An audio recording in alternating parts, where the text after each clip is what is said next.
but a G thing, baby. Hey, okay.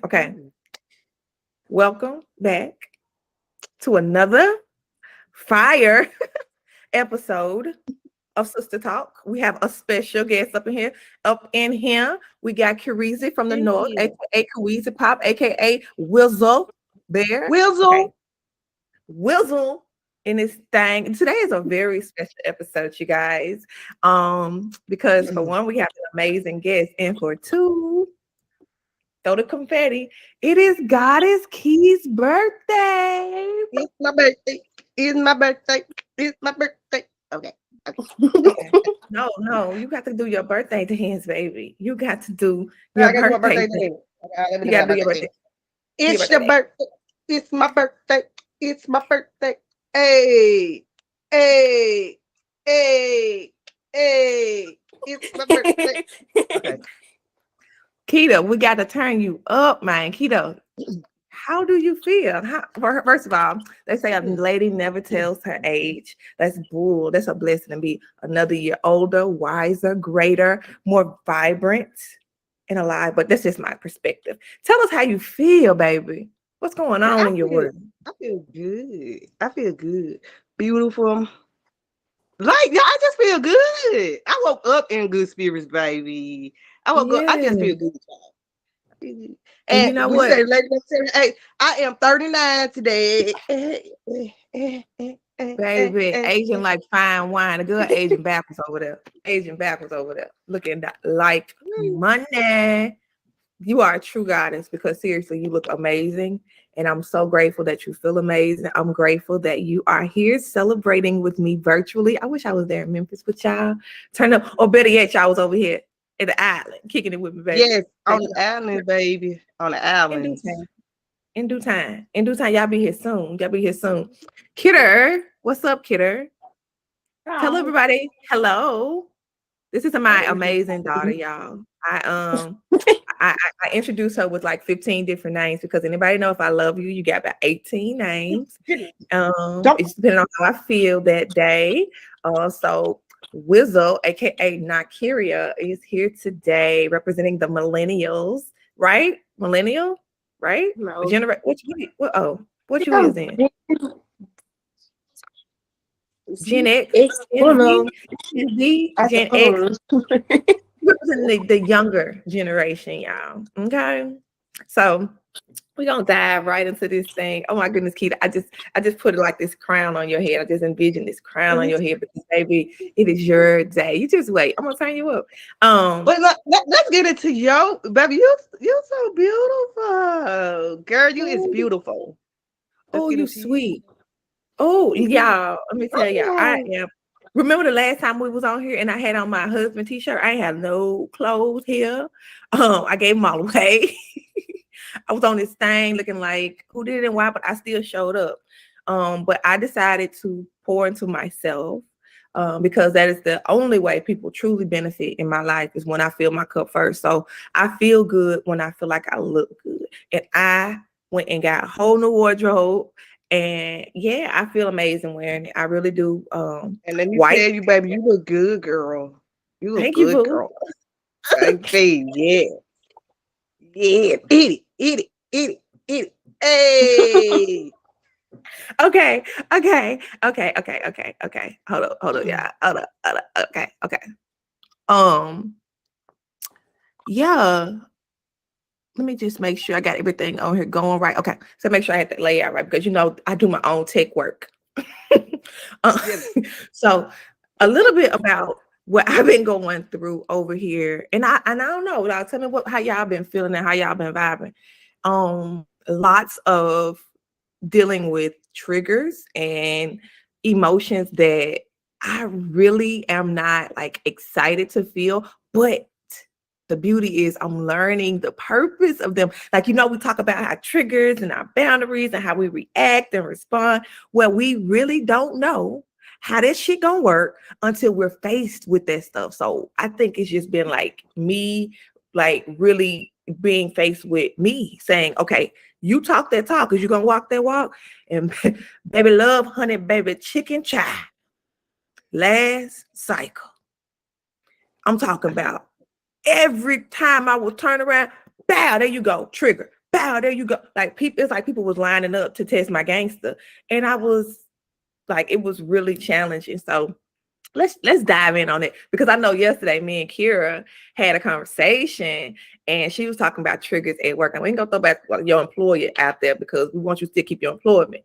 But we was talking about triggers and the stuff that you was like going through and like how to handle that. And I was trying to give advice, but I realized that like we're our own people and we have to digest these situations. Like not just say, I'm gonna respond that way every time something happens, but really truly be able to ground ourselves and respond in the way that we choose to. If you want to reach out and slap somebody, that's your business. That is your right. Now I ain't saying you ain't gonna have no consequence. You might get them brass bracelets on you. What they put them brass bracelets on your wrist. Might be down there 201. But it's funny you say something about triggers though, because over these last couple of days, them triggers been getting thrown out at me, baby, freely. Like I've been like, whoa, they really testing me over these days, girl. And then like, I'm not telling no story. Like I wear a fanny pack to work here, and I been had to put my woosah in my fanny pack because it's like, girl, these triggers been, baby. Why everybody coming at me? Why is everybody coming at me? But the woosah been here, baby. I been. Kenny, what's the woosah? Tell people what the woosah is. Okay, they don't know. The woosah. Okay, I got the the woosah that you saw me. That's my herbs, right? That you I got the kind of going to know. I don't have the rub on that you saw me. I got the one going to know. And when I inhale, girl, I be like, it really do calm me. Good. Because now these people been coming at me. They've been coming at me lately. And I've been asking, like, what is going on? Why is people coming at me like this? I mean, it's at work. It's at home. My little neighbors coming at me. Like, what going on?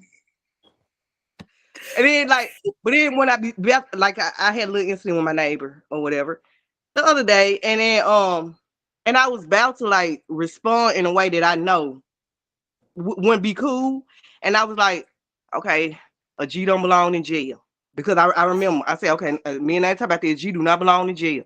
So I'm like, let me do this woosah, but she just kept on talking and kept on talking. I said, oh, you know what, my best side, let me go in the house to avoid this whole little ordeal. But like lately, over the couple of days, it's like it's just been coming back to back. Like people been testing me. And you know, that's been happening to me personally and professionally. I've had people come out the blue who I haven't talked to in ages trying to start some stuff. I've had like people that I work with professionally to just like do really not so, you're just some fucked up shit. They're gonna be honest with you. And I think right now, honestly, like my perspective and my take on it is that we are entering. Before I even get into that, Kira, what's been up with you? Like, tell us a little bit about like what you've been dealing with. Really, it's like it's stuff at work. More so is where my triggers are, because at home, I feel like my triggers are pretty subtle, but it's when I go to work, it's where I have to kind of learn how. I'm really learning how to ground myself at work. That's really where I learned how to ground myself for real. Because then it's like you deal with so many different personalities and attitudes, and it's just like sometimes it really don't be worth it to give everybody a response, even when you want to. Like it be customers, they be trying it. They really do. And it's just like, I honestly have to, I've been picking and choosing what I respond to. Because it's like, I honestly, like I said, you know, I used to work at, what, can I say that? Absolutely. I used to work there. Okay, I used to work at Starbucks, and them customers, you know, I dealt with a lot of different craziness every day. So it's like, it did, like how you say, desensitized me now. So it's just like now I feel like I don't feel the need to respond or be petty back to the like customers or even coworkers now, because I honestly, like, as of recently is when I started reacting. I didn't even react for real. I just was like, all right, I'm not gonna I ain't gonna deal with it. Not like that. It was like I was already frustrated. And I know me when I'm frustrated and then some on top of it, then I be ready to pop. But I did it. I honestly had to talk. I talked to myself and was like, I ain't gonna do that. Not like, cause it ain't even worth it. I just let it go. And I did. I let it go. So it's been better, but they've been trying it. Look, I'm so proud of you. And you said something very vital. You said desensitizing. And it really, because you're dealing with coworkers. When you was at Starbucks, I mean, there's really no way to escape that. People coming to get coffee, they probably already grumpy. Yeah, it's just customer service is tough, especially nowadays, because a lot of people use people that work in customer service to unload on them because they already mad. They already carrying the weight of the world on their shoulders. And this is somebody who has to be polite to me. And so I'm going to go and be rude to them because I get it. That's my past. No, it's not. It's not okay. But that's usually how it happens in customer service. I tell people who work in customer service, take my hat off to you because that's a lot of you being your day. You got to really dance like around those emotions because you're not allowed to be your true self or express yourself how you would want to in most ways because you want to keep your job. You want to keep your freedom. You want to go jail. So, I say all that to say, when you said desensitizing, it brought me back to Keita got her neighbor over there. That's somebody who lived next door or down the street from her. She probably going to see this person often. You don't just pack up and leave because somebody done pissed you off or they acting like an ass. That was your job. That's your livelihood. That's your paycheck. That's your funds, your cash flow. You can't just say, fuck y'all, So you have to, this is desensitizing, learning that these are these people's emotions. What am I going to do about it? I can't change the way that they feel. I definitely can't change the way that they act, but I can change my response. And that's been my thing, really just learning to hear and experience things that are unfavorable to me. People talking shit, people coming at me sideways. That has nothing to do with me. It's not personal. That's just them projecting what they feeling on the inside. And how I choose to respond, I can either fuel that bullshit or I can extinguish it. And that's what I was telling you, Kier. I was like, most people who act that way and bully people, especially in the workplace, they do it for a response. They want you to entertain that madness. And so you be wanting to say, come on, baby, let's go and spar. And some days you get jiggy with it. And I ain't saying it won't come days where you be saying, bruh, you got me really 50 shades of fucked up. But then like you leave that situation feeling depleted. Nobody really wins because if you're feeling that, then it's likely somebody it's gonna escalate. And like that's not in alignment.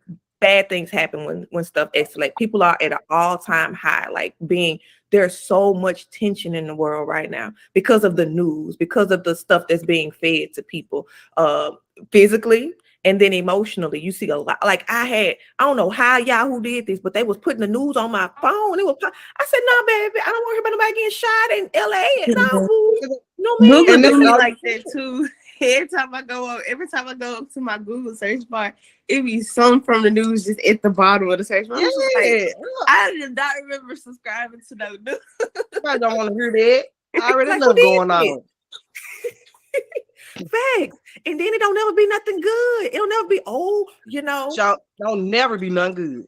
Never. So, and I remember somebody told me, actually it was my daddy. He said, I think that's fearful that you don't watch the news. I said, no, I think it's protecting my mental because I'm not afraid of those things because I asked him, I said, out of all this stuff you watch on the news, you put your guard so people go get these guns, weapons, go board. I had a friend that baby barricaded their door, barricaded their windows because they were afraid of what was going on. Hey, Shiloh, there goes Shiloh Jenkins. It's like news put you in panic. Like they want to see you panic or something. So that's why I choose not to watch it because, like you said, is when you do see news, it's just all about killings and break-in, robbery. It's not, girl, you barely see something positive, and then they do say something positive, it's gonna be a split 2 seconds, and then it's right back to the negative. And then it's tied with something saying, oh, this man lost his whole family, and then the man came and gave him $300. No, nobody want to hear that. Good, great, that's wonderful, but nobody want to hear that sad sob stuff. And then even the weather, somebody was like, I watch the news for the weather. They don't get it right. So why am I even? It don't even be right. Watch the news for the weather no more. I look on my phone. I mean, that show don't get it right. They don't ever get it right. So I'm like, but what it is media, social media, like the news, even the radio. They send out messages that aren't always high vibrational, and some people live by that. I know some people who wake up, the first thing they do is get their coffee and watch the news, and that's what they're being programmed to. That's the frequency they're being programmed to. So that's why we're being faced with a lot of people who aren't necessarily in alignment with being peaceful, and loving to one another, because they don't even realize what they're like programming into their subconscious and what they're doing. And they walk out with fear, because that's when people are angry. They just fearful. They're fearful of being judged. They're fearful of being exposed, or they're fearful of having their spot taken. Whatever it is, it's just fear. And that's how I learned to look at it. This person coming at me because they scared of something. What that something is, I don't know, and it's not my job to figure it out. But I'm not going to feed anybody's fears, including my own. So what I tend to do, and I want y'all to just explain like how y'all walk yourself through this stuff. But let me tell y'all what I do. When somebody coming at me sideways, and I'll give the example of, I had a person who I really looked up to. I still look up to her. She's amazing. From New York, and she's a professional, medical professional, very high esteem with all of these different like stuff. Like she got it going on. Let me just say that. Young, melanated professional. So like I was on her team. I'm on her team, still on her team, taking notes, just being like observing, because she has things that I desire. And that's another thing. Instead of, a lot of people would lash out because you face them with themselves. Like, oh, this girl got this, and this. Oh, damn. And it makes them feel like they're less than, or they're not worthy, because they start comparing their journey to somebody else's. I've learned to transmute that I've been there before. So I've learned to say, oh, she got some shit that I want. Let me take notes. This motherfucker done mastered that level. Let me see how she did it, so I can too master that level. So I like to get the people on my team instead of saying it's my opponent. That's why people get it wrong. That's why they get it wrong. But anyway, this motherfucker got it going on. So, I got my little doula course, right? This motherfucker got a whole setup where she is presenting like a virtual simulation type deal to an entire country. And I'm one of the consultants or the writers on there, because she saw my doula course and she was like, bitch, you bad? Let's get this. And so we joined forces. However, we was in a meeting and I don't know her program. I have been working with this lady just a few days. It was moving fast. And she told me, I got this deadline. We got to get this shit done. I don't know how we're going to do it, but we're going to work this magic. I'm like, let's get it. Like, I'm gung ho. But at the same time, if you know who God is, I ain't that good with technology. Her program revolves around 100% technology, spreadsheets, coding, all of this stuff that I'm new to. However, I'm open to learning. So we get on a meeting and she said, this is terrible. What you did is absolutely horrible. I said, whoa, really? Okay, what I got to do to do better? She said, she said, well, what we're going to do is sit here and do this right. We can get off this phone call so you get it right. And she started talking to me. I said, this motherfucker think I'm her child on it. Well, I was mad. I held my composure. I was really so angry that I had tears in my eyes. And I was like, I don't want to feel like this. I'm putting in a lot of energy, effort, and time. And I could be doing some really amazing things, like sitting my black ass on that beach sunbathing like a beach whale. But I'm over here on this computer getting like eye strain, trying to help her. So I appreciate it. Like, I need for you to like show me a little bit of gratitude, because you came at me sideways. And I was like tempted to say, bam, close that laptop, fuck you. But I didn't. I stood there and I took them licks, as hard as it was to listen to that lady talk to me like that. And what I did was, I knew if I responded in that moment, I was going to say, bitch, you got me fucked up. Bye. And I've learned that I don't learn from those types of situations of just walking away. What is the lesson in this? Because I know that my life is completely perfect. And even the things that I don't desire, it's designed to assist me. So I was like, I'm gonna sit through this. I really value my position here with this lady. I really look forward to seeing this thing come to life. I'm excited about this project. I want to be a part of this, but I don't want her talking to me like this. So how am I going to do this? So I went and got off that phone call. I literally shedded some tears because it hurt my feelings, y'all, the way the lady talked to me. Because I thought she was like, I'm like, this is my ally. we was working here together. We talk about how we finna kill this project like in a great way. And then she talking to me like I'm her kid, like this motherfucker turned sour on me. What the fuck? So I shed a few tears because I felt disappointed. Be honest with you, I was disappointed in her. And I wrote her an email. I said, hey, look, I ain't talked to her on the phone because I didn't feel like that would be helpful. I really honestly thought I was going to have to cut ties with her because certain things I don't allow in my life anymore. And that's one thing, people disrespecting me or talking to me in a condescending way. Again, I say this all the time. I don't wear it as a badge of honor, but I've survived domestic violence. I'm not going to send myself back to allow somebody to re-traumatize me by talking to me any kind of way, by being disrespectful. I'm not going to allow that because I love myself too much. So I wrote her email. I was like, girlfriend, look, in the most professional way. I told her I value my position here. I just started this position. I'm not asking you to give me any type of trophies, but I do ask that you talk to me in a manner that you would want somebody to talk to you. And she heard me. She said, I appreciate you. And I told her, I said, look, I'm going to give you this final draft of what you told. I took notes of what she said. I'm writing it, holding back the tears. Okay, you said do this.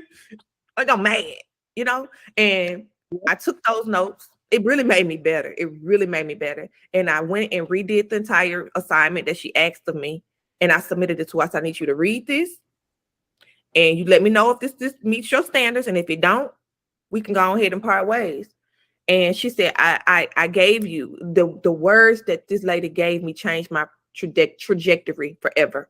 And I'm thankful because she was very rude to me, very condescending. And then she told me, she provided me with some valuable feedback that really allowed me to not even appreciate where she was coming from, but honor that because I saw me in her. I sometimes do that with my children. I'm overly tough because I believe in them. My husband, I'm like, I have standards, boo. Come on, meet them. You know, and sometimes I can be really in my tone. It's not always the most loving and friendly because it's not the time and the place for it. However, I have to also be mindful that these people got feelings and emotions too. A really powerful person can get their point across without talking shit and making people feel like they this big. So what she said, sis, I appreciate you. I honor you. I saw your feedback on this last draft. It was amazing. I believe in you. It was so much better. And I'm grateful that you're able to take the feedback and turn it around. However, let's unpack this in person, like on video. Well, not in person. She in New York. So it was on video. She didn't want any of her words to be misconstrued via the email because it can happen. You know, you can read things and, you know, hear it how you want to. But if you hear somebody talking about it, then there's a little less room for that miscommunication. So we got on the call and she said, what made you feel? Because I told her, I said, you were very condescending. And she said, in which I want to give myself kudos because the old me would have just closed that computer and not expressed myself. I wanted to get my chest. I'm not used to, I'm still learning to take up for myself. Me and Kira was saying that yesterday. I'm still learning to take up for myself because I'm so used to just running and saying it's not for me and running away. But there's no lesson in that. It's just going to represent itself. And then I'm going to have to just deal with it. Am I going to keep running? No. So let me get to the shit. That's what I got to work on. What's that? To keep running. Like you said, like when situations happen, and I was just like, well, you know what she said, like, just forget about it. You know, I run from it instead of like actually deal with it. Like, okay, well, what's making you feel like just forget about it, or what making you react this way?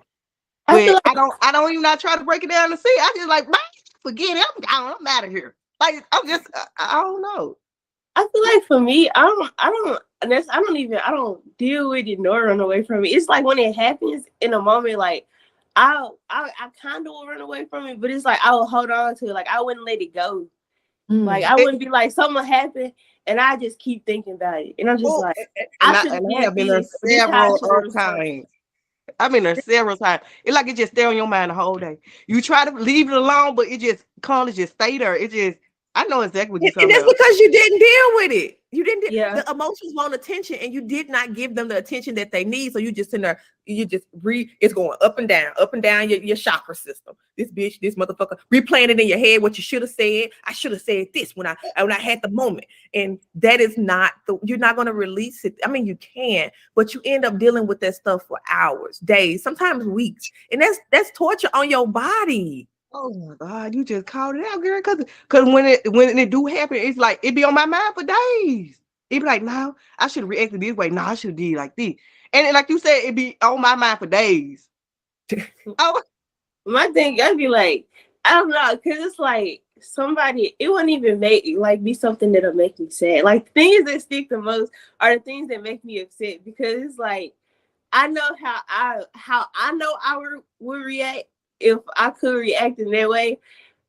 I probably wouldn't like if I were to react in that moment. I probably would not have my job the next day. So it's like, so I just be like, dang, like I really wanted to say this. And then it's like part of me would be like, well, why did you say, like, why are you so afraid to express how you feel? And they were most definitely not afraid to express how they feel towards you. But it's like, I honestly like wouldn't say anything or just be like, okay to them, because it's like, I know how I can get. I don't like and it's like with somebody, I feel like somebody like comes from me. It's just like, I'm pretty chill at work. Like I normally just stay out the way. I'm normally cool. But it's like when somebody crossed that line, I just be like, now I gotta get out of character. But it's like, oh, yes, I can relate. It's like I don't want to, because it's like I know I don't want to get out of character, because I don't want people to see me as like this violent, like crazy person. But it's just like they also need to like chill. But it's like I can't make them chill. To that point. They try to push you to that. They push you. It's like they push you to that point. Yeah, like, and then you be like, "Now I won't get out of character. It's too hard to calm this person down than this other person." Because that's what I be saying. Like, nah, y'all don't see this person. But you be this like you be like, okay, go here. No, okay. That's like kind of part of the reason why I feel like that's why I'm no longer at Starbucks. Cause it's like I normally have to have a level. I try to have a level head as much as I could at Starbucks, but it's like that is a job that is for a strong person, a very strong person, because it's like I've never had nobody like it could be the smallest thing, and it's like I worked at Popeyes, like I worked at a lot of customer service places, but I've never experienced nothing like Starbucks. And I worked at Starbucks twice. because it was two different environments. Like maybe it'll be better. No, it's the exact same. Any Starbucks is the exact same. There's no difference. So I'm just like, and I realized it, but it's a lot worse. I thought it was gonna be better. It's a lot worse when it's like drive through, because it's like they expect you to it's coffee. You making everything's made to order. So it's like drive through. People expecting McDonald's like service. And I'm just like, y'all gotta understand what it is. It's like you could never get through to them. So it's just like, I honestly now I'm starting to realize, like, I know you told me a million and one times, like, you can't control how other people react. And I feel like that's where my problem is, that I expect this high, like, I expect people to have the same mindset as me. Like, expect you out of others. Yeah, like, I just feel like that's because that would be the common sense thing when people do stuff. But it's like, you realize common sense isn't as common as it may seem. So it's just like, it kind of gets a little irritating a little, because it's just like, dang, y'all, that's the common sense thing to do. But now I don't think they realize. And I'm starting to realize that now I can't make people see things how I see things. So it's just like, when even like at work, I had like this thing with a coworker where like they yell, like they have this tendency to yell when they're trying to get their point across. And I do that too. So, and I had to apologize to Jaden, because I realized what he was talking about. Like when you yell, you tend, like, at the person, they tend to shut down. We had a conversation about that. Yeah, like, I had to go back and apologize.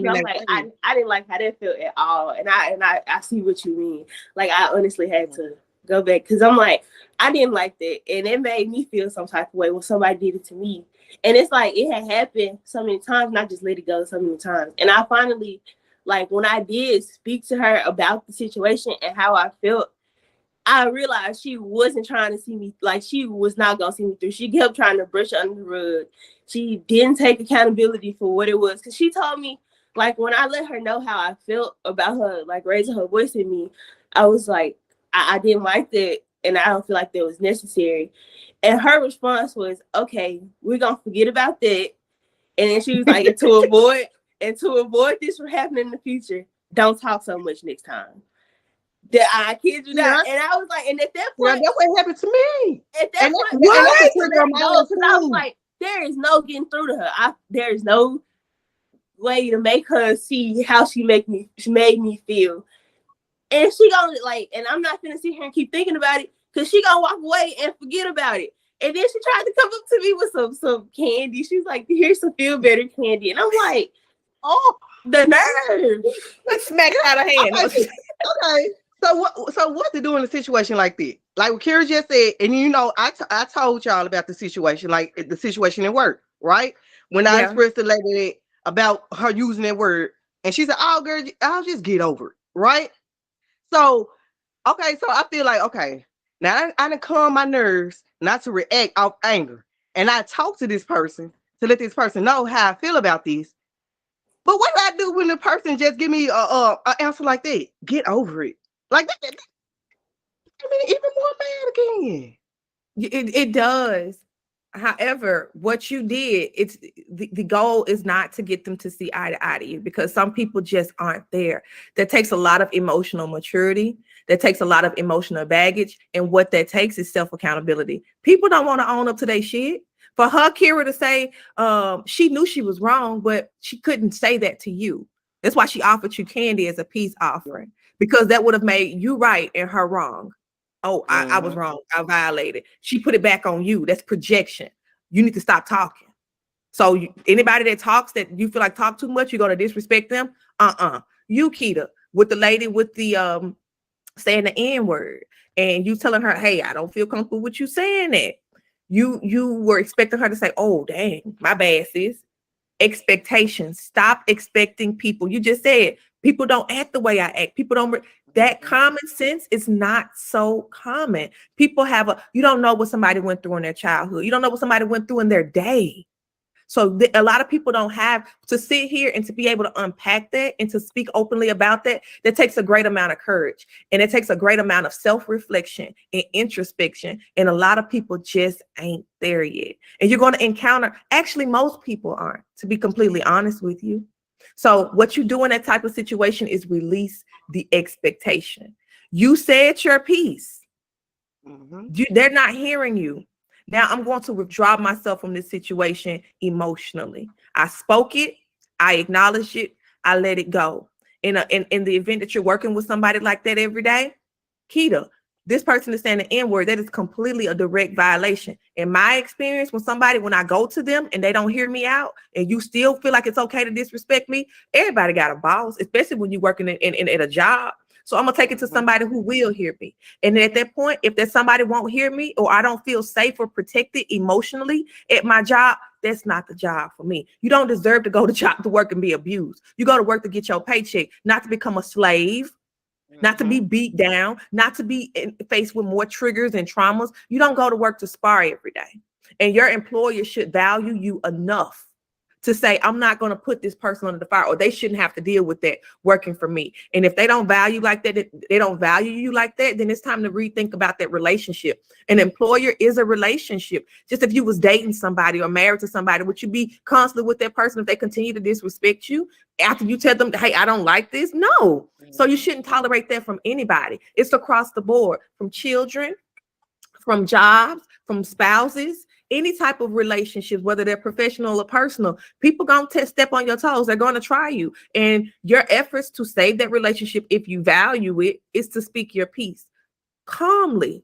Because if you yelling at them like they're yelling at you, again, it's only going to escalate. And that's not a good look in the workplace.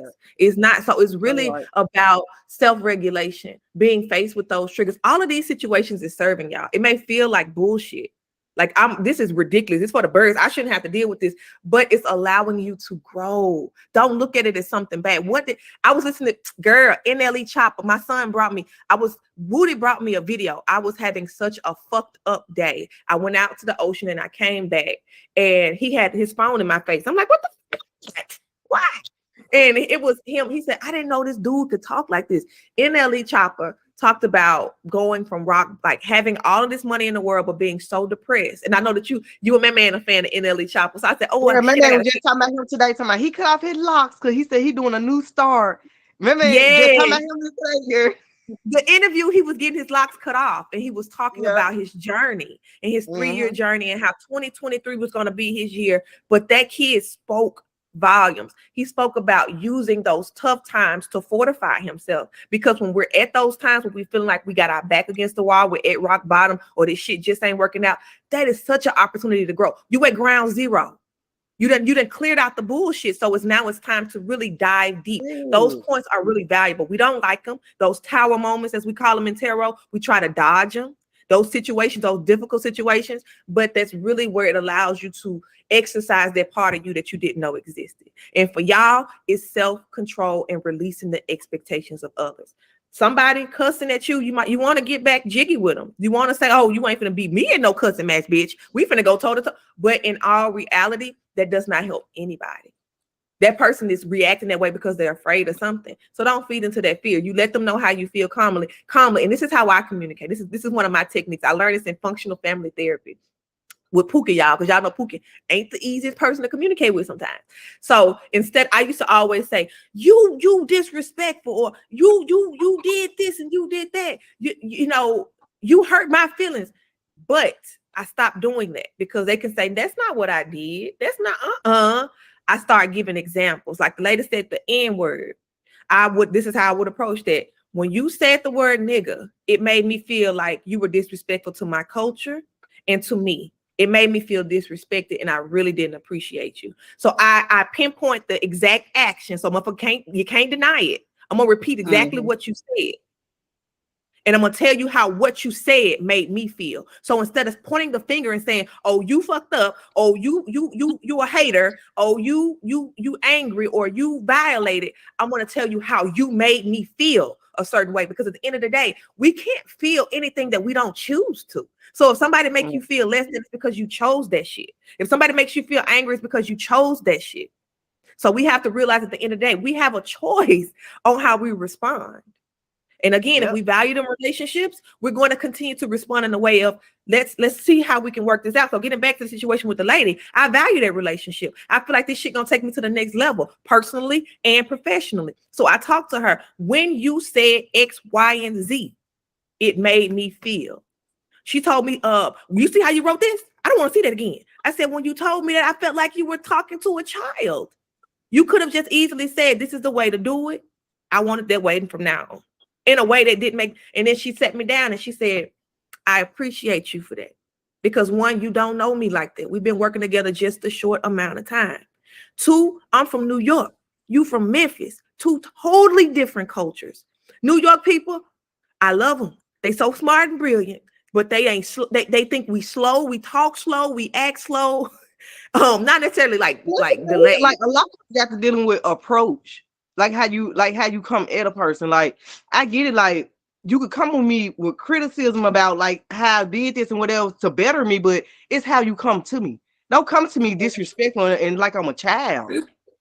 And oh, my bad. You can not Kira, you can go. I was gonna say that's the thing I struggle with at work too, because I'm one of the youngest people. I'm probably one of the only youngest people working there. And a lot of people, they're like older, they're like in their late 20s or mid 20s or like 30s or something. So it's like a lot of people talk to me like I'm not the smartest or I'm a kid. And I like I don't like that. I really don't. I like it. But it's like the way I present myself is like I'm not a kid. And I think that's why she felt the need to where like she had to, they had like, well, not even just she, because it's not just her, it's multiple people within the store. And it's just like, I think that's that's why they like come to me the way that they do, because I don't present myself as a kid. Like when they heard how old I was, everybody was like, I'm like, oh damn, do I not? But For some people, like the worst especially place in the tend to think South. that. Yeah, but just because you're young, because you went through that. You went through that. Oh God, I went through that a lot, especially being in Uh-huh. the medical field. People was like, I can't tell you, and that's why I related to this doctor. So she's a doctor, the lady who I'm talking about, because she's a young, very young Black medical doctor, and I know what she went through. So that's why I was like, I can only imagine she had to be tough in a lot of her situations. So it's probably her dealing with a lot of like I saw myself in her. Like we talked about this, Keita. I said I saw myself in her, and I saw like where I had to put on this armor because of how, you know, the outside was.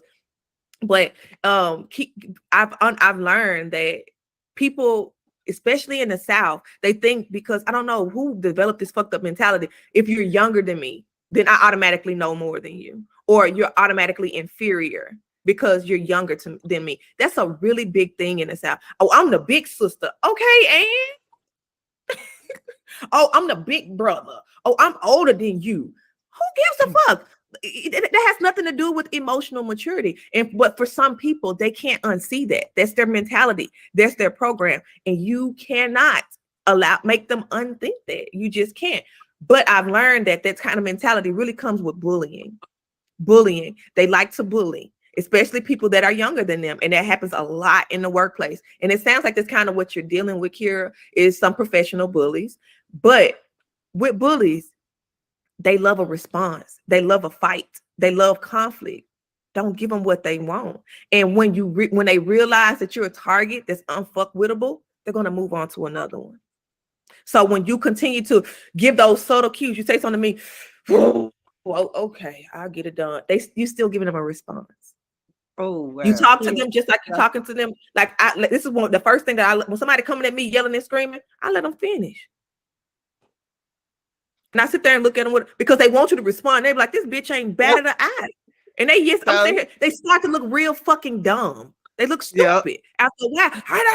And then you just sitting there like, that's kind of what happened in my situation, because it was like as she was doing all that, a customer had just walked up, and so she saw the whole thing play out. And like as soon as she finished, she was like, "I'm finna tell you what's finna happen."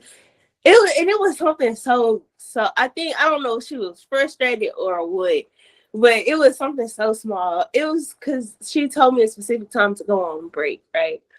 I mean, or like I was like, oh yeah, I let this specific coworker know, so she, like, before I could even finish my sentence to say, I let her know so she could let you know. She was like, "What you mean you let her know? You supposed to let your manager know?" And I'm finna tell you what's going on. Like, and she just like literally, she walked like she was passionate about it, because she walked from where she was standing to come in my face, and I'm like, and at the end of all that, I was just like, okay, I hear you, okay.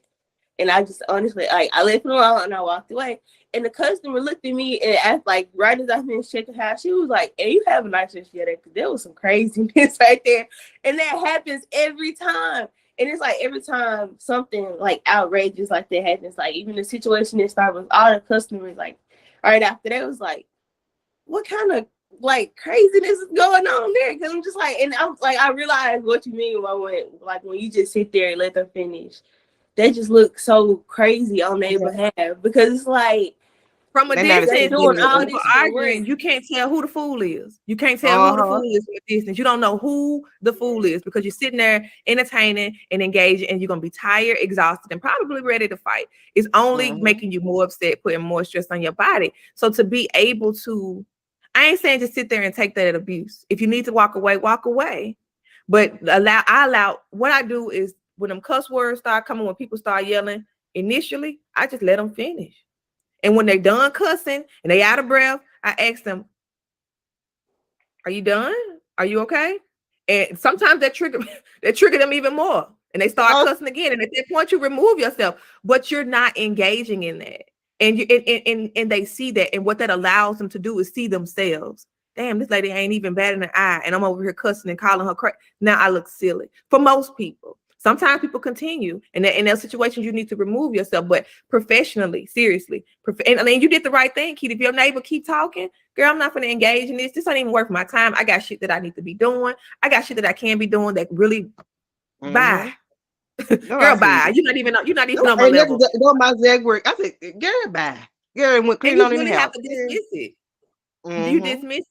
But it is really, and I don't mean to take this lightly, y'all. Like, I ain't saying, okay, just sit there like It's a practice. It's an everyday practice for me. I practice that with my kids. It's patience.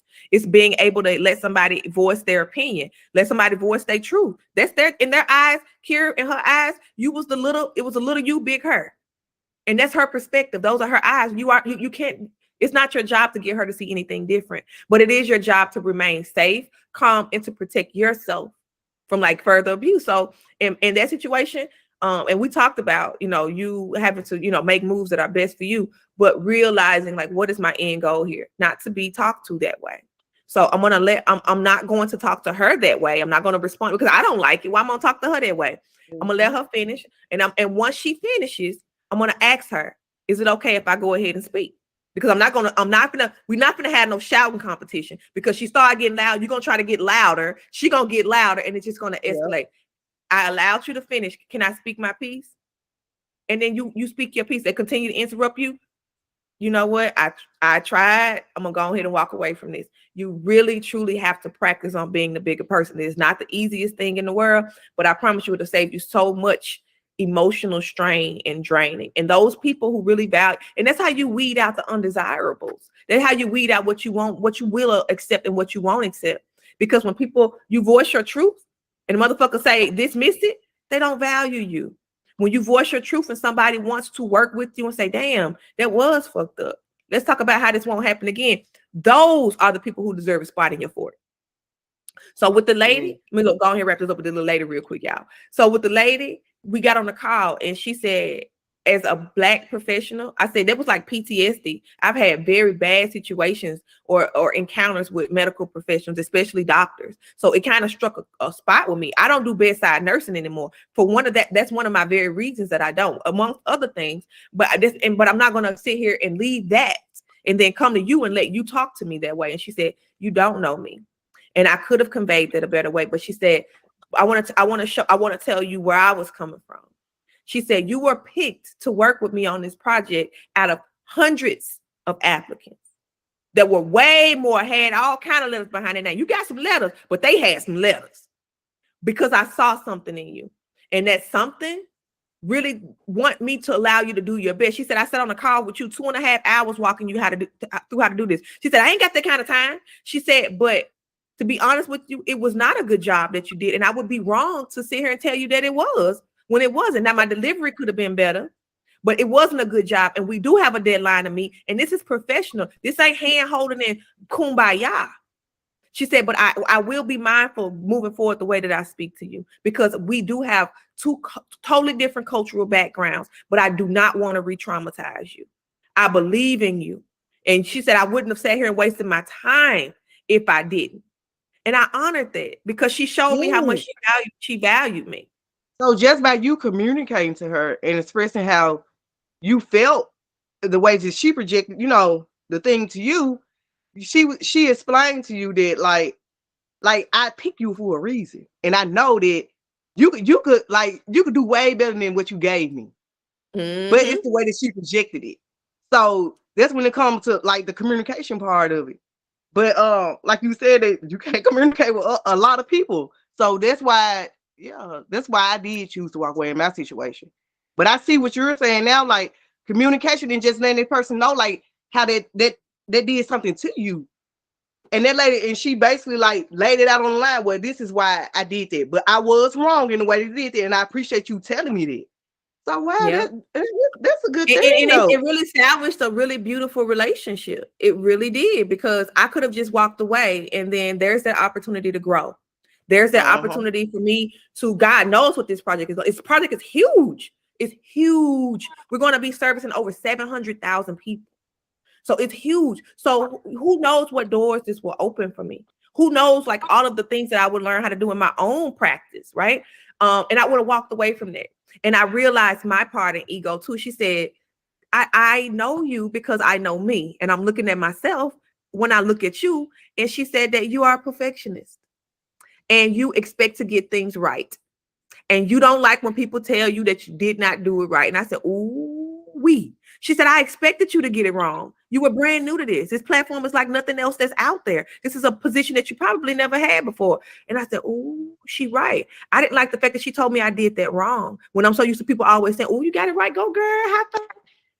That was a point for me to grow because I didn't want to hear, you ain't do this right, Z. You know how often I hear that? Not enough. I needed to hear that because it made me go fucking harder and dig my heels in the damn dirt and say, bitch, you got this. We're going to go harder. I'm going to show her I can do this. But it brought a trigger within me too, though. What's up with that? That's a trigger within me because I, like when I do stuff, I just, like you just saying, like, I just expect it to be so perfect. Like, oh yeah, you did that. And then for you to hear somebody say, no, that wasn't good. You just want to blow up like, what you mean that wasn't good? And I put all this work in there. Like, so that's a trigger within me too. That is. Yeah, that's a trigger within me too. Being good at things and being a really, really talented. Like we don't hear, like even when things are bad, like that's not a good job, Z. Sometimes people will tell me it's a good job, and then I end up learning the hard way. Oh, that wasn't I could have did that better. And that really doesn't help you when you want people to just be your yes man. That's not helpful. That's not conducive to your growth. It's not. No, I say too, I need more people around me that are gonna tell me the truth. Tell me the truth. Tell you the truth with the right intention. Because sometimes people will just devalue you. And that's where that came from. People will tell you, you know, you're not doing a good enough job, or you're not good enough, or that's not good enough. And they're just doing it to tear you down. So when people do that with the right intention, and I trust that she does, because this lady has invested a lot in me and my business. So I know her intentions are pure. Because she could have very well read that email and went on to somebody else, that one of those other thousands of applicants. Yeah. But it lets me know that she really does value me as a person, as a coworker. And so when people have the right intentions, absolutely. And sometimes when they don't, I still honor their feedback because that's their truth. I ain't gonna necessarily just throw it out the window. I'm gonna check myself. When somebody say, hey, you could have done it a little better, I'm gonna evaluate myself. Okay, well, how did I feel about that? And you said I can do a lot better. Well, what do you mean? And I respect that instead of just throwing it away and saying, no, this I killed that. What the fuck is you saying? That's your eyes. That's me. So you gotta value other people's opinion too. And Kira, is that a big one for you, boo? Like when people tell you did something wrong or it's not like your best? Yeah, I know at work I kind of had to stop doing expecting somebody to be like, oh, good job, you did this. Because to them, I'm doing my job. But to me, I look at, well, I don't want to say I compare myself to other people, but it's like, I'll be like, hey, if I was the manager or the boss somewhere, I'm monitoring this closely how my employees are doing. And it's like, you see the other employees, and then I feel like I overdo it when it comes to work because I be looking for some type of approval. But it's like now, like I don't look for that no more. I more so just go to job as just a source of income because it's just like nobody's going like they're looking at it as a source of income. Like they just see money. Like they're not paying attention to, oh, this employee's doing this, and then you got this one that's going above and beyond. And it's just like I had to stop thinking that that's how people view their company. I think you probably think like that because you're a different kind of person. Like they're taking it as just money, but you're taking I think in everything you do, you take pride in what you do. Yeah, I take time to actually do it right and learn how to. And I think that's why I get so frustrated at work sometimes because it's just for me, I want to make sure everything's right. I want to make sure I ask questions a lot, and I think that's where a lot of people think I talk a lot. And I ask questions to make sure I'm doing it right so nobody can tell me that I'm doing it wrong. And I don't think they realize that. And they see it as me talking a lot.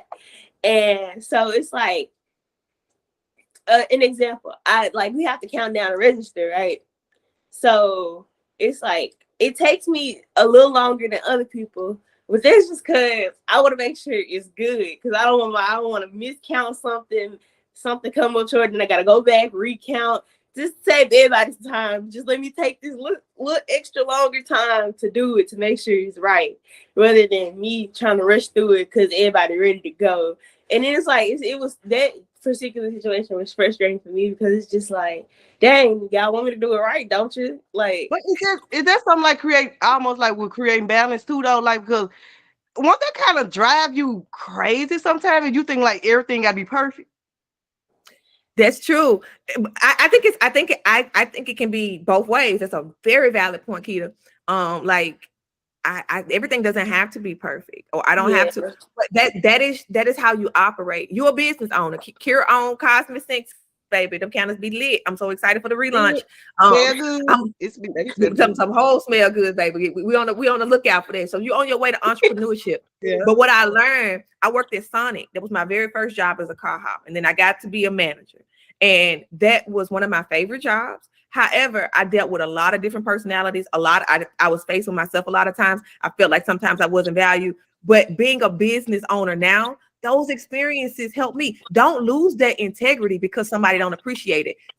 Okay, it's their expectation again. You expected somebody to see your good work and say, okay, girl, that's not going to always happen. That's waiting for external validation. When you do a damn good job, celebrate yourself. Clap for yourself so you ain't got to wait for nobody else to do that. That takes away that factor. They can't take away your hard work doing that if you celebrate yourself. Mm-hmm. Don't stop doing what you're doing. Continue to be who you are because it's setting the foundation for who you'll be as a business person. So when somebody don't say somebody don't give you your accolades on Facebook, we were just talking about, I said, girl, look at all these views I got on this reel right here and one like. I said, it's funny. We were laughing at it. I don't do what I do for likes. I promise you I don't. But we were laughing at it. And you said it kind of sometimes be that way. But do you think I'm going to stop doing what I do because it does not get the external acknowledgement? When I do that, first of all, I'm not tech savvy. So when I do a reel, I'm over here motherfucking partying because I know where I was and where I came from. So I'm going to celebrate myself. So what they do is just icing on the cake. That's extra, baby. And if they don't do it, I'm still celebrating me and I'm full. So but don't stop doing what you're doing because what that is doing is strengthening you. If you want to be a perfectionist and if you want to do this shit a certain way, you continue to do it a certain way because you are a business owner. You'll have other positions that are more prestigious than what you're doing now. And you would have learned those values by continuing to do your best at whatever you're doing. Baby, I used to work at a kennel. I was the best motherfucking dog walker out there. I used to work at the nurse home, ass wiper. You hear me? When I remember we used to work there, me and Keita worked there together. Baby, I did my best no matter what that position was because it set me up for success. I didn't judge the job. Oh, this is a little petty job. I'm going here and just half-ass. No, because it sets the fact when you have integrity, when you have values, that follows you in all of your relationships. So you don't turn that on and off. You don't. And if somebody doesn't value that or they're demeaning you for doing that, then it may be time to go ahead and move on and go somewhere else. But that doesn't mean you stop doing your best. You spend a lot of time at work here. You work your ass off, baby. And you gonna mean to tell me you're gonna go somewhere and get them that amount of time and effort and not do your best? Regardless if they give you acknowledgement, they're watching. They may not ever tell you, they're watching, but more importantly, you're teaching yourself values that's gonna carry you through life. And it's like the beautiful words. I'm starting to now learn that like I don't need validation for anybody to do what I do. I kind of just do it anyway because it's just how I am. Like I don't feel like, oh, I didn't give validation for this person, so at this point I'm gonna just stop because it ain't going. Like I'm not reaching this goal or they not noticing this, and I just be like, I feel like once I notice it and I feel like I'm consistent with it, I think like you were saying, like I can congratulate myself if like nobody else was there to congratulate me. And I just be like, I don't know. It's just I'm now reaching that point where I'm all the stuff that I struggle with, like, and like when I was like younger, but I'm still young, but younger than this. But like it was like when it came to like talking like when I felt the need to respond to everything somebody said or to get my point across. I felt like I had to be louder, like to feel bigger. But it's like now I just feel like some stuff not even worth it. Like going back and forth with the customers not worth it because they just gonna leave and probably go do something else and not even think about it. While I'm sitting here constantly thinking about it. Yeah. Dang, I should have said that, or I should have said this. And it's just like I don't like having stuff on my mind, like stuff like that. I just let it go. It don't need to be worth out it. Everything she said is blowing my hair back because she said when she was young, I'm going through it now. So everything me too. Kira's wise. I always tell Kira, I said, Kira, if I had half the sense that you got at your age, baby, I got those lessons later on in life. And some of them I'm still learning. So you are at an advantage, baby girl. You are amazing. You're a shining star. You are. You're very wise. She's always been so wise. Like days where I feel like, wee baby. Even when she was a little girl, always been like days where I wanted to fucking give up. Literally, I tell her all the time. A lot of while I'm still here kicking is because Kira's strength kept me going. When them hugs and even when she was smaller, she could sense like when shit was going down. I remember one time Kira was staying with another person and she would go over there. She was going to school from over there and I would drop her off. She was ready to go to school. We spent the weekend together and then I was feeling like shit because I was dealing with things with my mothering, going through abuse, going through alcoholism. It was a lot that I was dealing with that I really didn't think this kid would know. She sensed that shit and she was little. And I remember like sitting in the car like, oh my God, I'm so hopeless right now. Just feeling so horrible about myself and just like dropping her off and putting on a brave face, trying not to cry, not to break down. And she went in the house, got her stuff. And before I'm pulling off in the driveway, she running back outside just to give me a hug because she felt that shit. You remember that, Kira? Ran back outside and we sat there. She hugged me. I hugged her. We just cried.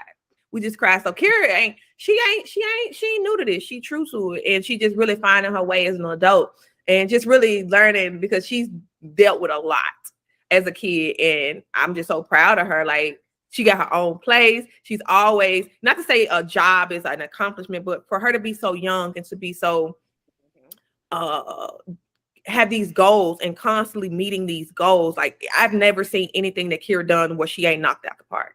And I think sometimes that's why it's hard for her to take criticism because she's fucking amazing. She's amazing. Seriously. Like she is such an inspiration. And and remember I text you the other day, I said, I'm so proud of Kira. Kira doing good, girl. And then like when I say Kira, and you can see it, like because she's just glowing. She's just glowing. Yeah. And it's beautiful, girl, because she's like, she's doing this shit. Oh my God. Like she teaches me every day. She's teaching me something. Like she's so good at so many things, hair, art. This girl is so singing. Oh my God, her voice. Like, and she has so many talents and just so much. Like she teaches me every day. So when people say, "Oh, you can't teach me shit because I'm the mama, you the child," girl, they are ignorant and you are closed-minded. You need to get that shit together because my children have taught me some of the most valuable lessons that I've learned. They're reflections of me. Who better to teach you about you than little yous?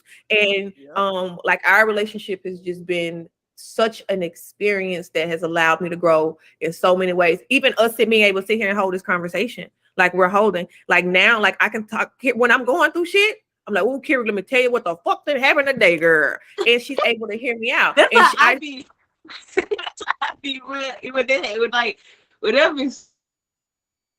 Be like, I'm gonna call mama. I get it like if you like, or I'd be sitting, we'd be sitting here, or it'd be like something like I know it was like we were sitting in the room. It would be something so small like this. It's like we were sitting in the room, and I was just sitting there with the robe grandma gave me. I have a robe on, and I was like laid back in like I wasn't even laid back, but I just had my feet crossed, just eating chips, and I was like, ooh, I feel like my mama. You know, we used to be in Colorado, and it's like stuff like that. It happens a lot. Like you can ask Jade. I saw it's like every time I'm like, ooh, I feel like my mama right now. I want to take that as a compliment, baby, because we got to put on them comfy clothes and get that tea and be in the cut like peroxide, baby. Cut it like peroxide, baby. In the cut like peroxide, girl. Okay, all right. Let me grab myself. I had to give Kira her flowers. I give them to her as much as I can. Like I just think about like how far we've come. I want to say she come because baby, I've been right there, like just kind of being like mirroring her journey or just trying to be there as much as I can. Because growing up, I wasn't her primary caregiver. I was going through so much shit myself. I probably would have damaged her so much. Trying to say, because what people don't realize, like a lot of people would judge me for saying, oh, you didn't raise your older children. And it's because I was such a child myself. And I didn't want them to be, that was something that I did out of strength, not out of a weakness. I said, I felt like this person could do a better job than me. Was I right or wrong? That's up for grabs. But I felt like I was doing what was best by saying this person is more stable. They've had a track record of actually raising children. Let me allow them to help me. And that's what villages are about. And some of those people, they disappointed me highly, disappointed my children, but that was an experience. And I'm grateful that we're able to talk about those things now, instead of just saying it didn't happen. Let's just sweep it under the rug. That just, it builds up blockages, because then that's something they have to deal with. So I'm able to own up to my shit. I'm able to own up to my mistakes and know that they are all purposeful. I'm not ashamed of nothing, baby. Shame does not exist in my world, period. There's no reason for it, because life is not happening to me. Life is happening for me. So everything I know that's happening is for my greater good, whether I like it, understand it right now or not, because even the bullshit that I went through in the past, I'm able to look at it and say, I couldn't be who I am today if that didn't happen. So sometimes we got to get drugged through the mud. Sometimes we got to go face tough times. Sometimes we got to talk about tough shit. It ain't so easy. And that was big in our family, Keita. When things happened that we really didn't want to discuss, we act like they didn't happen. We didn't talk about it. And it was because out of shame, out of fear of being judged. So just like most people nowadays, but I'm grateful that I'm in a space now and we have these type of platforms where we can like speak our truth and be like, this bitch pissed me off today and we need to get through this. Like what I need to do. Yeah. Or so this is what this is about, the transparency. So I'm over here just rambling. We're gonna wrap this thing up at 25 after we've both been on here for 30 minutes. But we've been talking, and at 30 minutes, I knew that 30 minutes wasn't gonna happen today. I really didn't. That was not a realistic goal, but I wanted to make sure I honor Goddess Key on her birthday. Kidder off today. So I got so many different names. I call her Kidder because that's what AJ called her. That's so funny. I call her so many different names. Like, she gets so many names. And I want to honor you, like being off, because baby, you work so hard. You working on your own endeavors, your own business. Cosmic Sense, y'all. Shout out to Cosmic Sense. And then you work from 9 to 5, so many hours.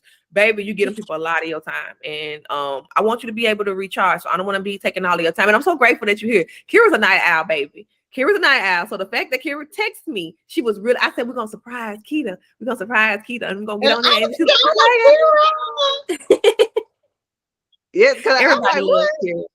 Everybody loves Kira. She's so sweet. She's so sweet and kind. Like, I'm honored to be your mother. I am truly honored. And the journey continues. So with that being said, y'all, let's just wrap up with some encouragement or something that y'all want to just share. Like, who want to go first? Let's not all go at the same time. Well, I want to let y'all know that I'm proud of both of y'all and where y'all going, you know, with y'all journey, y'all life and stuff. I'm proud of y'all. Keep it up, ladies. Goddesses, keep it up. And I love y'all. I love y'all. Oh wow. Love you too. I didn't even tell you. I knew it was your birthday. I promise I knew it was your birthday. I didn't even get the chance to tell you happy birthday. Happy birthday. You gave me a gift. You gave me a gift. You gave me a gift though, because I've been asking your mama, Kira gonna be on this podcast. Kira gonna be on this podcast. And then when I answer the phone, I seen Kira. Kira. So I know you had asked me about it. What was it? Saturday? Yeah, Saturday, I think. Yeah, and I was like, part of me was like, I know I don't want to miss this one, because it was like I've been trying to like get on the podcast, but I was like, because it was like first it was the time, and y'all know I be up late, and I promise I tried to get up at 6. I promise I did, and I couldn't wake all the way up, and I was like, ooh, I missed it, because I was like that. I was so tired, but I was like, I'm not gonna miss this one. Like I got up. I was like, I'm tired, but I'm gonna get up. So I got up, and it didn't take me long to just get up and, And that was a guilt here. Thank you. No problem. And I acknowledge that because your you time, you work all day. You literally work smack dead in the middle of the day. You get off late at night. Well, I ain't gonna say it's late for me because I'm in bed by 9 o'clock. No, But it's late. you get off you get off late, and so eat late night is the only time you get to unwind and have your you time, and spend time with your friends and your partners and all of that good stuff. And Shiloh Jenkins, the dog. So I honor that, and so I'm really I appreciate you because you worked last night. And you got up today, and she texts me like, "What I gotta do? What I gotta download? What I gotta lock?" And she was really excited about it. So I value that. I really truly do, and I am proud of both of y'all. Like. Seriously, I am. For one, Keita, I never thought I say this all the time, I would have never imagined you getting on a podcast, talking publicly, like being trained, because you were always such an inside person, always so quiet. You always kept to yourself. Like you never had conflict growing up. Like everybody in the house used to be fighting and whipping each other ass. You were never the one that I remember one time Keita whooped my ass. I asked for it though. I was talking shit while she was doing my hair and she was fed up. We were supposed to get ready for school. Girl, that ponytail. Listen, and I ain't never tried her again in my life. It was the one time I need. I'm gonna tell y'all what happened real quick. This little story time. Keita was doing my hair. Right. When we was growing up, we didn't go to the beauty shop. We did each other hair. And Mama did our hair because we were so talented. So Keita was putting me a weed ponytail in. We were getting ready for school. It was already late. Mama was on 10. Jimmy was on 10. We were trying to get our shit together. So it was already tensions was high. And I told her she fucked my hair up. Or something like that. What was Mama's favorite words? Right quick. When we get on her nerves, well, man, Jimmy, get these kids on the side of here, man. Man, get these kids on the side of here, man. Mama want King to whoop me. She wasn't too quick to raise her hand, but man, get these fuck up out of here, man. Mama, we was in there arguing early. She told my stepdad, Jimmy, man, get these fuck up out of here, man. Get these fuck up out of here. The lady is a G. I don't know how she raised all them kids, man. And this lady don't smoke, don't drink, and don't cuss. When I tell you George Tritt is the original goddess, OG. Because baby, I got two little ones. I ain't gonna say two little ones. AJ good, but Miss Fruit. You hear Miss Fruit? Baby, that one alone, I had you pulling out that motherfucking sangria in the glass. I ain't lying. She ain't no joke. I ain't never had no kid like that. She don't play. But back to the story, Keita snatched my ponytail out. So I was talking shit. And Keita was talking shit back. She was like, "Girl, didn't even do me. Look." And I was still talking, and I pushed her. I took my two hands and I pushed her. And I turned around and tried to take off and run after I pushed her because I knew I had fucked up instantly. And when I did that, she snatched me back by that ponytail that she had just put in and snatched me right on back to reality. She didn't have to hit me or nothing. She pulled that ponytail and snatched me back like, "Bitch, you tripping. Let me go ahead and reintroduce myself. My name's Key." And she put the fear of God in me at that moment. And I told my mama, I wasn't trying to fight her back. I just went to her mama. And mama said, "Put that girl ponytail back in." I'm gonna tell you, from that day forward, I never tried her because I already knew I was gonna get my ass put. So she always kept to herself. She was never confrontational, but just that's a person that you don't try. Them people who don't really fuck with nobody and they keep quiet, don't do it because they'll unleash on your ass. I'm a true living witness to that. She unleashed on me, and that weed ponytail and them bobby pins was all over that DN flow that day. She had to put it back. I do. You showed me some tough love that day, baby, because you snatched my goddamn ass back. I'm talking about snatching my wig back, literally. Okay. So when I'm talking to people you just don't fuck with, but you being where you are now, like your fashion, oh my God, I be looking, your little overalls. I want to tell you this, your little overalls you had on, the one that with I got one, and it ain't as fancy as yours, but I got one. I was like, oh shit, I'm on the right track. The kid got one of them motherfuckers. You got one. What color yours is? You gotta show. You gotta show blue it to and me. White. It's like linen and striped. It's kind of boring. It ain't all fancy like it. You gotta show it to me. You gotta show me. I said, I'm gonna put this on and I'm gonna show Keita because Keita really teaches me. I tell you all the time, she teaches me how to really express my inner goddess and to like, she inspires me to like, sometimes I want to just get up and say, "Bitch, fuck me," because I love myself. I really don't. Sometimes I don't really care how I look because I feel great on the inside. I have a lot on my plate. So it ain't shit for me to show up in sweatpants and t-shirt. Sometimes it ain't even my t-shirt. Like I come to do work. I don't come to like, that's not my thing. But at the same time, I feel good when I, put on clothes or when I dress up because it's part of me who I used to be. And I'm still discovering who I am because I'm a new mother. And every time you give birth to a child, it takes about 2 years really and truly to discover who you are and to kind of get your body back, your mind back, because you're not the same person anymore. So I'm learning my style and the things that I like. So for her to say, "Oh, girl, you like Kate," I'm like, okay, I got the approval of, not to say I need external validation, but I value your opinion. I love you, and I know that your intentions are pure. So when you say, "Okay, girl, right, okay, that's cool," and you know, when I got an outfit that ain't so in alignment, either her or my mama gonna tell me, because one day mama said, "Baby, that's too big. You can take that out. It's too big." She tell you, but you really you do your thing in fashion. You are opening so many avenues for yourself just by being you, and I love that person. Like, this is a side of me, like a side of you that the world is getting to know that I've always known, but on steroids. Like, you are on your shit.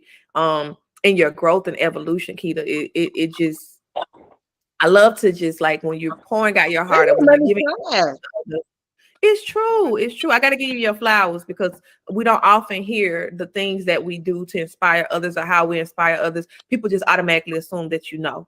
And I want you to know that you are absolutely fabulous, amazing. I'm taking notes on this fashion, this color blocking. It ain't the easiest thing for me. I like books and reading and more. You are just lively, and you're so aesthetically like inside out. That's just the heart. When you put on them clothes and you do designing and stuff, that's just you expressing your heart, and that's what you are. That's their heart. Like, she's such a beautiful person. So for you to be able to convey that to the world in the form of just putting on these clothes and designing these outfits and creating these designs, like, you can't lose, sis. You really can't lose. But I can be on my soapbox all day. I'm so proud of y'all, and I love y'all so much. Oh, I love you too. I love I've been having together again. This a great start to my day, y'all. Mine too. I gotta get on this computer. Thank you. I give thanks for you. Who? What you say, Lil Wilson? I was like, it's a good start to my day too, because I ain't normally up this. Well, lately I've been up this early, but I don't know. I'm normally like, I want to go back to sleep. I ain't even trying ready to go back to sleep.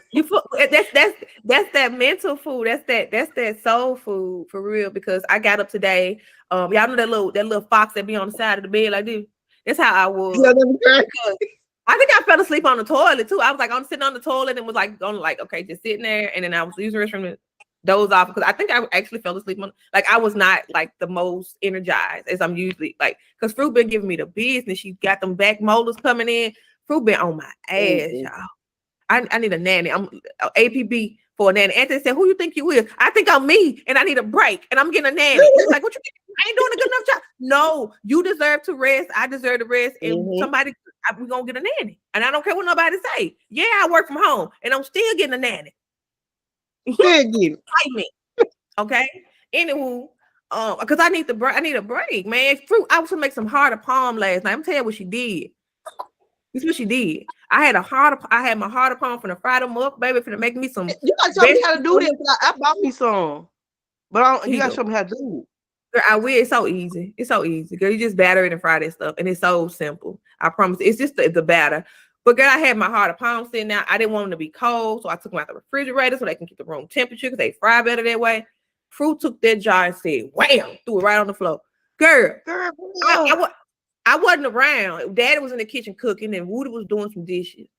I heard wham, but my heart knew that something valuable had broke.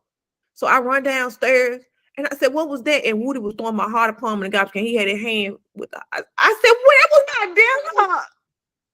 And Fruit just asked. Girl, I said, "Baby, you're gonna go ahead and scrub." Because she be turning up stuff. I was looking forward to that harder palm. Girl, I had my mouth set on. I just got a text. Jimmy, he told me happy birthday. Oh, wow. Yeah. I love Jimmy. We love Jimmy. Jimmy gonna always show up for the holidays, and Jimmy gonna always have that speaker, and Jimmy gonna always, baby, had a hook up on some cocktails. Okay, we love you. You hear me? Jimmy gonna bring the party wherever he go. He always ready to celebrate, and we so thankful for him. Let me just shout out Jimmy, give him his flowers, because this man raised 7 children, 5 of which wasn't his. That's all G. Thank you, Jimmy.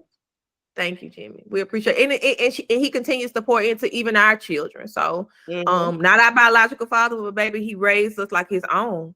took care of us like his own. Even his family welcomed us in. But that's a whole other subject for a whole other day. I like to keep these short because people attention span these days. The programming is they don't stay tuned, but the message is for who it's for. So I thank y'all so much. I can go on and on forever. Let's continue. We always ask that any topics that y'all want to discuss, please comment, leave us some feedback. We definitely want to dive into things that are relevant and give our take on it. Do we know everything? Hell no. Do we aspire to? We all in this game learning. Ain't nobody above the other. We side by side. And you can see that with the way that we communicate. Kita is the big sister. I'm the little sister. Kira's the daughter. Yet we all can sit here at the round table and discuss our experiences and how we deal with them and just really be open with we are having a human experience. How the fuck do we navigate this? This shit didn't come with no roadmap, but we have each other. And that's what that support is about. You don't have to go through anything alone when you got tribe. So I value y'all. Y'all all the way in Memphis, Tennessee. I'm down here in Texas. Shout out to Texas, Padre Island in this bit. I love it here. I love it here. But anyway, I'm gonna go ahead and conclude this. We at 9:30. I'm gonna go ahead and get this out for Goddess Key's birthday. I think that you're really gonna bless the collective with just showing up for your birthday. I'm getting together something special from my heart for you. Yeah, I love y'all. Have an amazing rest of your day. Shout out to Shiloh Jenkins back there in the background. Appreciate you making your. Shiloh, what's up? And then Kita got a little doggy too called Sage. It was real quick, y'all. Was what I keep saying real quick. Shiloh, let's name. Sage. Is Sage around? Kita got a doggy named Sage. Sage just said something. Sage gone. Sage is outside. Sage said I had to go. She got stuff to do. But shout out to the little furry friends that allow our relatives to be sane. And because sometimes when I know we didn't grow up having pets, but I learned through relationships and other people having pets of how really comforting they can be. And when nobody else understands or whenever nobody else can really actively show you love at that moment, animals have a way of doing it. So thank y'all for standing in and holding space for my people, Shiloh and Sage. I appreciate it. Because Mama wasn't playing that shit. Here comes Sage, y'all. Come here, Sage. Here she goes. Hey, Sage. Oh my goodness. And both of their dogs were rescues. Both of their dogs were rescued. I don't want no kids now, Sage. Look, they all giving love. Look, they showing out. Oh, Sage, you're so cute. Sage is so cute. And then look at Shiloh. Shiloh be cutting up. I've never seen a dog that color before. It's so I love strawberry blonde. Strawberry blonde dog. Huh? It's what they call strawberry blonde. That's the color. That's the color. Oh. That's what color she is. Oh, that's cute. I like that strawberry blonde. I might have to get a little bit of that on my locks. I like strawberry blonde. I like the name and then I like the color. I love it. Okay, y'all. I'm still talking again. Let me get the hell off of this podcast because the lady gonna be in my inbox in a minute saying, "Bitch, where you at? We got deadlines to meet." And I'm over here talking on the podcast. I love y'all. I love y'all. Love y'all. I love you too. Love y'all so much. Let's do this again. Until next time, Soul Tribe. Peace and abundance. Bye.